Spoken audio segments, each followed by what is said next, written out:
Selamat pagi anak-anak. Kembali bersama Ibu Isti Kurnaidi. Kita akan mengikuti bacaan Alkitab harian untuk anak. Hari ini, tanggal 4 Mei, bacaan Alkitab kita 2 Raja-Raja pasal 5. Mari kita awali dengan doa. Bapa di surga, kami akan belajar firman Tuhan. Tolong kami supaya kami dapat memahami firman Tuhan. Dalam nama Tuhan Yesus kami berdoa. Amin. Naaman disembuhkan. Naaman, panglima Raja Aram, adalah seorang terpandang di hadapan tuannya dan sangat disayangi. Sebab oleh dia, Tuhan telah memberikan kemenangan kepada orang Aram. Tetapi orang itu, seorang pahlawan tentara, sakit kusta. Orang Aram pernah keluar bergerombolan dan membawa tertawan seorang anak perempuan dari negeri Israel. Ia menjadi pelayan pada istri Naaman. Berkatalah gadis itu kepada nyonyanya, "Sekiranya tuanku menghadap nabi yang di Samaria itu, maka tentulah nabi itu akan menyembuhkan dia dari penyakitnya." Lalu pergilah Naaman memberitahukan kepada tuannya, katanya, "Begini-beginilah dikatakan oleh gadis yang dari negeri Israel itu." Maka jawab Raja Aram, "Baik, pergilah dan aku akan mengirim surat kepada Raja Israel." Lalu pergilah Naaman dan membawa sebagai persembahan 10 talenta perak dan 6.000 shikal emas dan 10 potong pakaian.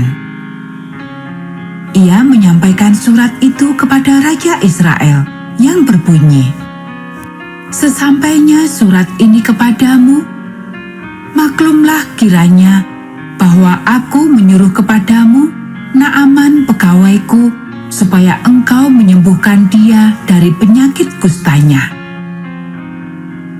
Segera sesudah Raja Israel membaca surat itu, dikoyakkannyalah pakaiannya serta berkata, "Allahkah aku ini yang dapat mematikan dan menghidupkan, sehingga orang ini mengirim pesan kepadaku supaya kusembuhkan seorang dari penyakit kustanya? Tetapi sesungguhnya, perhatikanlah dan lihatlah, ia mencari gara-gara terhadap aku." Segera sesudah didengar Elisa, abdi Allah itu, bahwa Raja Israel mengoyakkan pakaiannya, dikirimkannyalah pesan kepada raja, bunyinya, "Mengapa engkau mengoyakkan pakaianmu? Biarlah ia datang kepadaku, supaya ia tahu bahwa ada seorang nabi di Israel." Kemudian datanglah Naaman dengan kudanya dan keretanya, lalu berhenti di depan pintu rumah Elisa.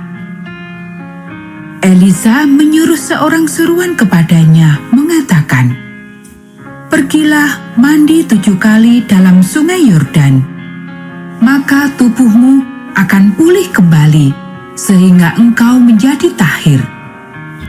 Tetapi pergilah Naaman dengan gusar sambil berkata, "Aku sangka bahwa setidak-tidaknya ia datang keluar dan berdiri memanggil nama Tuhan Allahnya, lalu menggerak-gerakkan tangannya di atas tempat penyakit itu, dan dengan demikian menyembuhkan penyakit kustaku. Bukankah Abana dan Parpar, sungai-sungai Damsyik, lebih baik dari segala sungai di Israel? Bukankah aku dapat mandi di sana dan menjadi tahir?" Kemudian berpalinglah ia dan pergi dengan panas hati. Tetapi pegawai-pegawainya datang mendekat serta berkata kepadanya, "Bapak, seandainya nabi itu menyuruh perkara yang sukar kepadamu, bukankah Bapak akan melakukannya? Apalagi sekarang, ia hanya berkata kepadamu,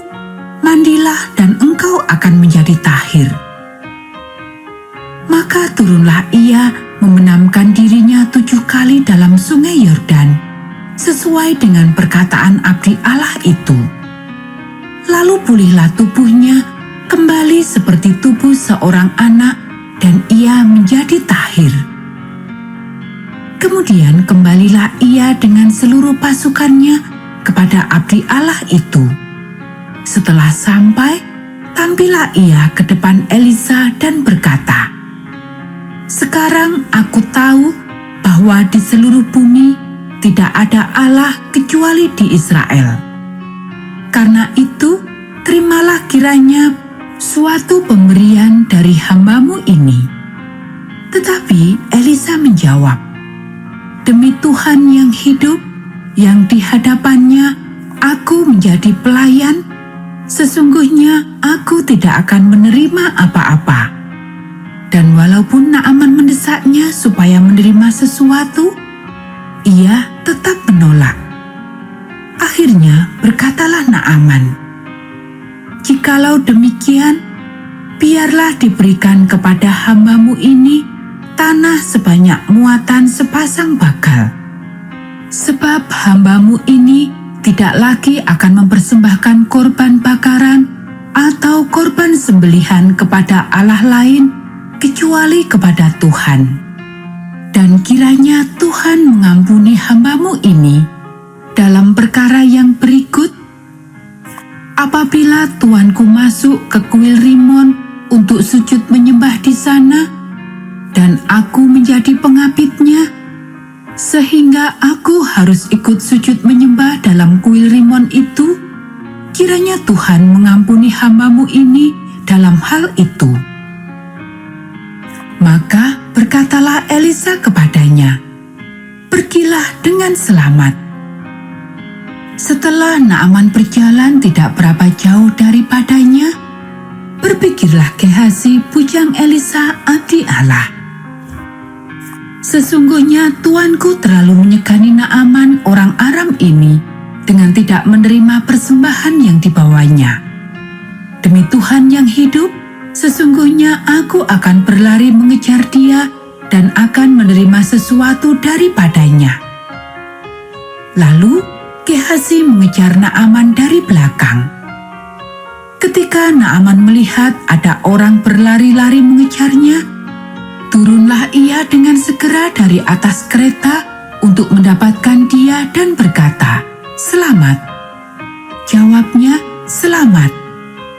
Tuanku Elisa menyuruh aku mengatakan, "Baru saja datang kepadaku 2 orang muda dari pegunungan Efraim dari antara rombongan nabi. Baiklah, berikan kepada mereka setalenta perak dan 2 potong pakaian." Naaman berkata, "Silahkan, ambillah 2 talenta." Naaman mendesak dia dan membungkus 2 talenta perak dalam 2 pundi-pundi dan 2 potong pakaian, lalu memberikannya kepada 2 bujangnya. Mereka ini mengangkut semuanya di depan Gehazi. Setelah mereka sampai ke bukit, disambutnyalah dari tangan mereka, disimpannya di rumah, dan disuruhnya kedua orang itu pergi. Maka pergilah mereka.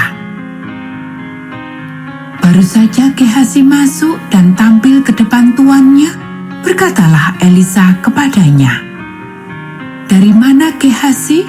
Jawabnya, "Hambamu ini tidak pergi kemana-mana." Tetapi kata Elisa kepadanya, "Bukankah hatiku ikut pergi ketika orang itu turun dari atas keretanya mendapatkan engkau?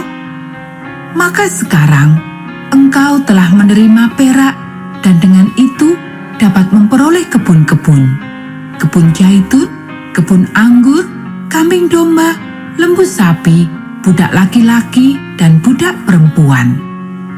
Tetapi penyakit kusta Naaman akan melekat kepadamu dan kepada anak cucumu untuk selama-lamanya." Maka keluarlah Gehazi dari depannya dengan kena kusta putih seperti salju. Anak-anak, demikianlah bacaan firman Tuhan hari ini. Mari kita akhiri dengan doa. Bapa di surga, terima kasih kami sudah belajar firman Tuhan. Tolong kami supaya kami dapat melakukannya. Kiranya Tuhan memberkati kami hari ini saat kami belajar, bermain, dan membantu orang tua.